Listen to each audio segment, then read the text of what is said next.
Hello everyone, welcome to Anime No Mi, and thank you for joining us for another One Piece video. In today's video, we're going to talk about possible new members of the Straw Hat Pirates. Now, the crew of the Straw Hats has been slowly growing and acquiring many powerful members, each possessing an incredible personality and a great respect for their captain Luffy. So with the possible end of Wano coming very soon, the possibility of new members joining the crew is increasing even more. And in the future, the Straw Hats could in fact be the most powerful crew of pirates in this new generation. In today's video, we're going to talk about the possible characters that might join Luffy's crew in the future, and what their job might be within the crew, and how they might help Luffy become the king of the pirates. But before we start looking into those applications for new crew members, if you're new to the channel, we'd be absolutely honored if you consider leaving us a like, or even subscribing with a comment letting us know what you thought of the video. It really helps us out and motivates us to make more content, and if you'd like to help out the channel in a bigger way, consider sharing the video with a friend. But without further ado, let's get into the video. So friends, during the Wano arc, we've seen several characters ally themselves with the Straw Hats. Characters that have been introduced over a long time within the work and that have had a great role to play in the manga. For example, Law was really the first pirate that Luffy ever formed an alliance with during the Punk Hazard arc. After their alliance was established, Luffy and Law did several important things together, like destroying the Smile Factory, defeat Doflamingo together, and are currently taking on Kaido and Big Mom to get two Emperors of the Sea out of the way. Another very important pirate, and also linked to the previous generation, is Marco the Phoenix. Now, even though he's just partnered up with Luffy during this Wano arc, he met Luffy back in the Battle of the Best at Marineford, and Luffy and Marco had the same common goal, the goal of saving Ace. So after this conflict in Marineford, the pirates didn't meet, but Marco still had his eyes on where Luffy was. But although Marco didn't come with the first wave, he still showed up and did plenty of things around the island to help. And as necessary, Marco showed up when he was needed and has really done his part to help them defeat the two Yonko. Momonosuke is also turning out to be a really great help in this Wano arc. I mean, he's managed to age himself up, he's working on getting his flame clouds, and if he really manages to get the island to move, this could be a minor MVP thing for him. Another ally that Luffy managed to pick up along the way was Eustace Kid, and he made this connection when they were both imprisoned in Udon. Now, although Kid really hadn't shown any interest in forming an alliance previously, after meeting Luffy in prison and they were able to overthrow not only all of the prison work that was going on in Udon, but now has overthrown two Yonko's empires, Kid may be coming around because it really seems that Luffy has earned Law's respect. In the raid, we also had several notable samurai, and also Yamato, who is a very important character for this arc, because even with their connection to Kaido, Yamato has been an even greater connection to Oden, and Yamato has pulled more than her weight in fighting Kaido. Yamato has looked at Oden as somewhat of a hero since she was very, very young, and so wants to follow Oden's way of thinking, and being a person who seeks the good of Wano. But Yamato's main goal, as Oden's was, is to leave Wano to venture out on the seas. So Yamato doesn't really wish to stay in Wano forever, and it's Yamato's love for Wano and wanting to protect that place that she allies herself with the Straw Hats and has done everything she can to keep Kaido from getting all of this destruction done in Wano. In addition to that, Yamato has Oden's diary and wishes to continue the legacy of this character, just like Oden wanted to be able to travel the seas at the side of the King of the Pirates. Also, let's just say it again, Yamato is incredibly strong. Now, maybe not up to the power of Kaido, but let's also figure that Yamato held her own with Kaido when at the beginning of this arc, Luffy got one-shotted by Kaido. So Yamato brings a lot of physical power to the table as well. In addition to Yamato's physical prowess, we also have to remember that she has an amazing devil fruit, which is a mythical Zoan, which is one of the rarest fruits of One Piece, rarer even than a Logia. Yamato's devil fruit gives her a hybrid or full transformation of the deity Okuchi no Makami, a legendary wolf that according to Kaido is the guardian deity of Wano. Being a carnivorous Zoan, this devil fruit grants Yamato high-level instincts and gives the user sharp fangs and claws that can be used in combat, making her attacks even stronger. We saw that when Yamato was in her hybrid transformation, that she was able to clash with Kaido and was able to really kind of hold her own, if for only just a few minutes. This is even more amazing since the fact that Kaido was using his hybrid dragon form, knowing that that's really his strongest form for basic melee. So again, Yamato still brings a lot to the table. Yamato's devil fruit also gives her the ability to manipulate ice and even shield herself as to create a greater defense and an ice shield. Aside from all of the physical stuff and the fighting, Yamato's also shown to be a very reliable and fun character and has shown true caring for other people in the raid. And Yamato's also told Luffy several times that he wants to go sailing with him and join the crew. So this could actually just be foreshadowing or just talk, where Yamato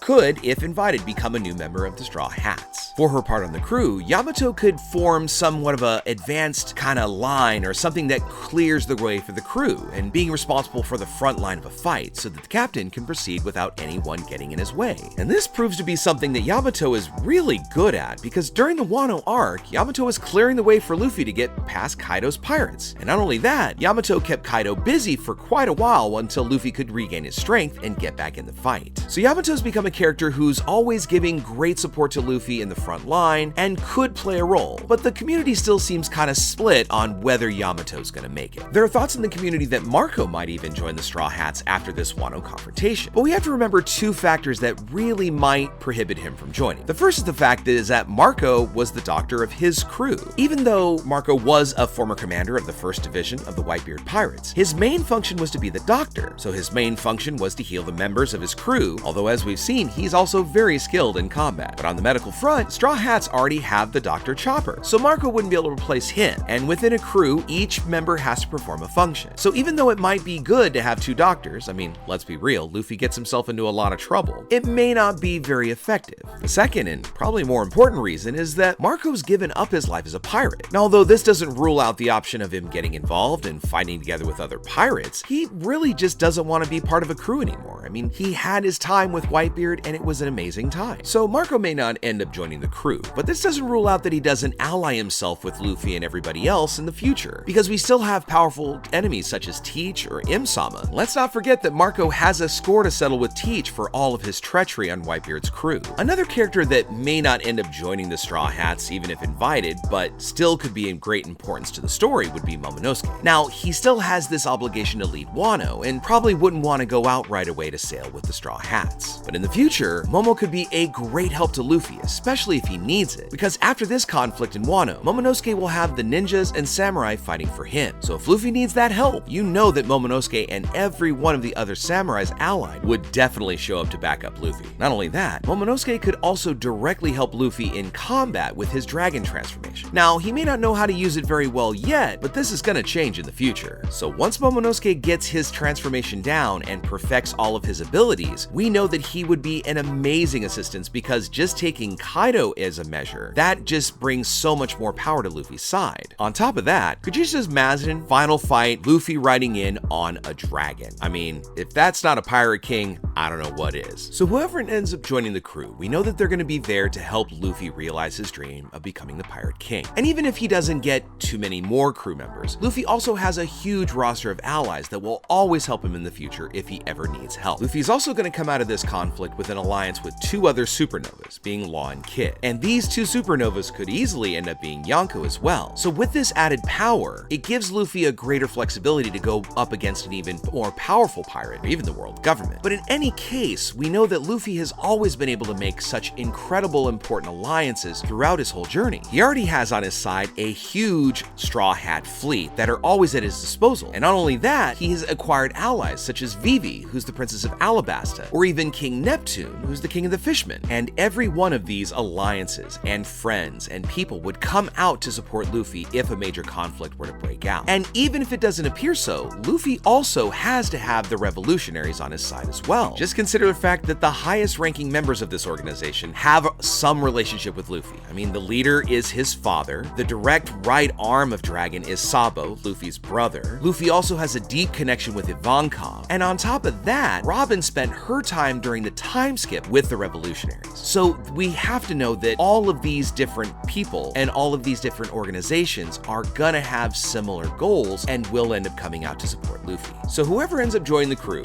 we know that Luffy's got plenty of people on his side. Now, whether it's Law, Kid, Marco, or even Boa Hancock, who is now no longer a warlord and may come out to help Luffy or even maybe join his crew too. But at this point, it might just be Yamato who ends up joining the crew, even though the community is still a little divided on that. But for now, let us know what you think in the comments. Who do you think's gonna join Luffy's crew? Do you even see maybe somebody like Tama coming along as well? Let us know in the comments below. So as we get ready to close out our video, I want to thank you so much for listening and watching all the way to the very end. Comment on any themes or ideas that you'd like to see on future videos. And also, since you made it this far, give us a like as you head out to take on the rest of your day. Hope to see you all in our next video, and let's keep sailing this giant sea together. Take care.